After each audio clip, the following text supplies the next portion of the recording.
Welcome to my AndWin Tech channel. Today I am going to show you in this video how to enable or disable Hyper-V in Windows 11 using command prompt option. So before going to start the video, if you are not subscribed my channel, please subscribe. So let's start the video. Guys, if you want to enable or disable Hyper-V in your Windows 11, then I will show you how to do this. Click on Start menu and type here CMD. Right click on command prompt and click on Run as Administrator. Click on Yes. Here you need to type bcd edit space / set space hyper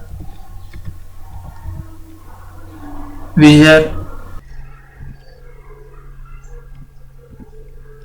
launch type space off and hit enter. Guys, now you have disabled Hyper-V on your Windows 11.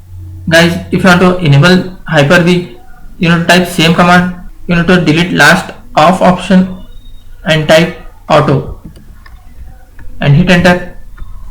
Now you have successfully enabled Hyper-V.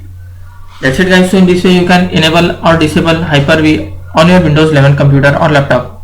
Thanks for watching. Hope if you like this video, please like, share and don't forget to subscribe.